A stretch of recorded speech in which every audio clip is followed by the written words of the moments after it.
ये टाइगर मछली के चक्कर में पानी में छलांग लगा देता है, लेकिन इसके हाथ एक भी मछली नहीं आती। दूसरी तरफ एक लड़का ये सब देखकर हंस रहा था, लेकिन वो टाइगर इसी लड़के की तरफ आ रहा था। लड़का ये सब देखकर डर जाता है और अपनी नाव की तरफ जाने लगता है। टाइगर लड़के के नजदीक पहुंचता, उससे पहले लड़का नाव में चढ़ जाता है और अपने उस पानी के ढांचे को भी ऊपर खींचने लगता है, लेकिन टाइगर ने ढांचे को पकड़ रखा था। लड़का केवल अपना बचाव देख रहा था, लेकिन टाइगर को एक सहारे की जरूरत थी। टाइगर पानी में घूम रहा था, वो नाव के ऊपर जाना चाहता था। लड़का उसे डांट लगाता है। टाइगर की आंखों में मासूमियत झलक रही थी। हर कोई एक जिंदगी पाने के लिए अपना बचाव करता है। लड़का टाइगर की कोई मदद नहीं करने वाला था, क्योंकि इसे भी अपना बचाव करना था। धीरे धीरे रात हो जाता है। टाइगर ने अभी नाव को पकड़ रखा था। लड़के को ये सब देखकर तरस आ गया था। लड़का एक फट्टे को लटकाकर अपने ढांचे में चला जाता है। टाइगर ढांचे को पकड़कर नाव के ऊपर चढ़ गया था। टाइगर को थोड़ी राहत महसूस होती है। अगली सुबह लड़का ढांचे पर बैठा था, जिसे जोरों की भूख लगी थी। मुख मिटाने के लिए एक मछली का शिकार करता है। मछली काफी बड़ी थी। मछली खुद का बचाव करने के लिए तड़प रही थी। लड़का अपनी भूख मिटाने के लिए तड़पती मछली को शांत कर देता है, लेकिन लड़के को दुख होता है कि उसने किसी की जान ली है।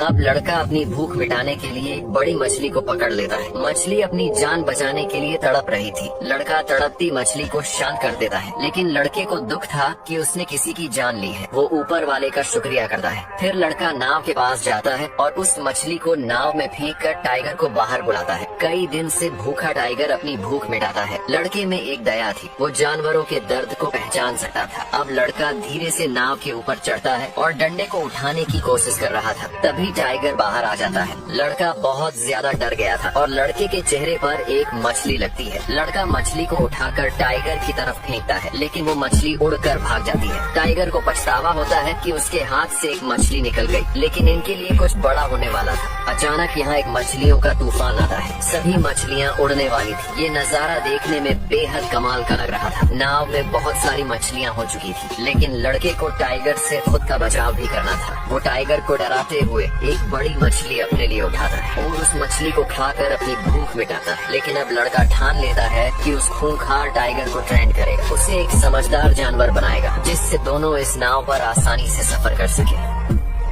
अब लड़का उस खूंखार टाइगर को एक डंडे की मदद से ट्रेन करता है। टाइगर बहुत गुस्से में था, लेकिन लड़का हार नहीं मानता। वो हर तरह से प्रयास करता है। डंडे में मांस के टुकड़े फंसाकर उसे खिलाता है, ताकि टाइगर एक पालतू जानवर की तरह बर्ताव करे। आखिर में लड़का चिल्लाकर उसे अंदर भेज देता है। आज की ट्रेनिंग काफी अच्छी हुई थी, लेकिन लड़का अभी भी टाइगर से अलग अपने ढांचे में रहता है, क्योंकि टाइगर पर भरोसा नहीं किया जा सकता था। धीरे धीरे कई दिन बीत जाते हैं। लड़का टाइगर के बिल्कुल करीब आ चुका था। टाइगर भी लड़के को कोई नुकसान नहीं पहुँचा रहा था। तभी लड़के ने देखा एक भयानक तूफान इनकी तरफ आ रहा था। ये तूफान जानलेवा तूफान था, लेकिन लड़का इस तरह के तूफान से बहुत खुश था। लड़का चिल्लाकर ऊपर वाले को शुक्रिया कहता है। आखिर जो भी हो, प्रकृति के आगे दुनिया की हर एक चीज फीकी है। लड़का और टाइगर इस भीषण तूफान में खुद को एक नाव पर संभाले हुए थे। अगली सुबह सब शांत हो चुका था, लेकिन आसमान का नजारा बेहद सुकून भरा था। अब पूरे 1 महीने बीत चुके थे। भूख के कारण दोनों की हालत बुरी हो चुकी थी। दोनों कमजोर हो चुके थे। लड़का टाइगर के पास जाता है, उसके मुंह में पानी डालता है। आखिरकार अंतिम घड़ी में लड़के ने टाइगर को छूकर महसूस किया। टाइगर भूख के कारण कमजोर हो चुका था। दोनों एक अच्छे दोस्त बन चुके थे। इतनी भूख टाइगर कभी बर्दाश्त नहीं करता, लेकिन आज वो बिल्कुल लाचार और मजबूर था।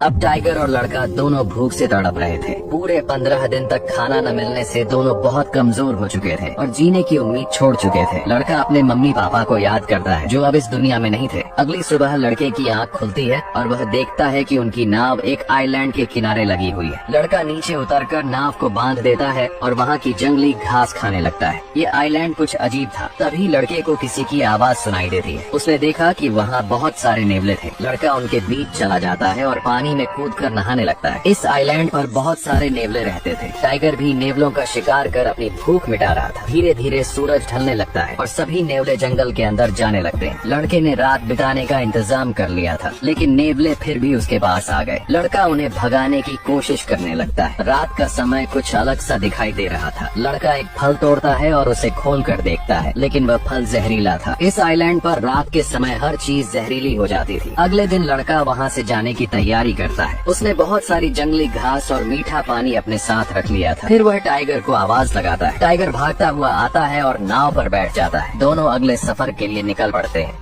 अगले दिन लड़का यहाँ से जाने की तैयारी करता है। उसने नाव में बहुत सारी जंगली सब्जियाँ और पीने के लिए पानी भर लिया था। वह चिल्लाकर टाइगर को बुलाता है। टाइगर भागकर आता है और नाव पर बैठ जाता है। दोनों अगले सफर के लिए निकल पड़ते हैं। कई दिनों बाद वे समुद्र के किनारे पहुँचते हैं। लड़का रस्सी पकड़कर नाव को खींच रहा था, लेकिन उसमें अब जरा भी जोर नहीं बचा था। वह समुद्र के किनारे गिर जाता है। ये सफर काफी कठिनाइयों से भरा था। टाइगर नाव से नीचे उतरता है, लेकिन वह इतना कमजोर हो चुका था कि उसे चला भी नहीं जा रहा था। धीरे धीरे टाइगर जंगल की ओर बढ़ने लगता है। लड़का उसे ही देख रहा था और यही सोच रहा था कि टाइगर उसे एक बार पीछे मुड़कर जरूर देखेगा, लेकिन टाइगर बिना पीछे देखे जंगल में चला जाता है। तभी कुछ लोग आते हैं और लड़के की मदद करते हैं। हालांकि लड़का बहुत रो रहा था। लड़के की जान तो बच गई थी, लेकिन उसे इस बात का गहरा दुख था कि टाइगर ने एक बार भी पीछे मुड़कर नहीं देखा। वह टाइगर जिसके साथ लड़के ने कई महीने कठिनाइयों में बिताए थे, दोनों ने मिलकर उस दर्द को सहा था। यह एक गहरी दोस्ती थी, लेकिन एक तरफा दोस्ती थी। चाहे दोस्ती हो या प्यार, अगर वह एक तरफा हो तो दोनों ही जहर के समान होते हैं। ये कहानी यहीं समाप्त होती है। आपको ये कहानी कैसी लगी जरूर बताइए।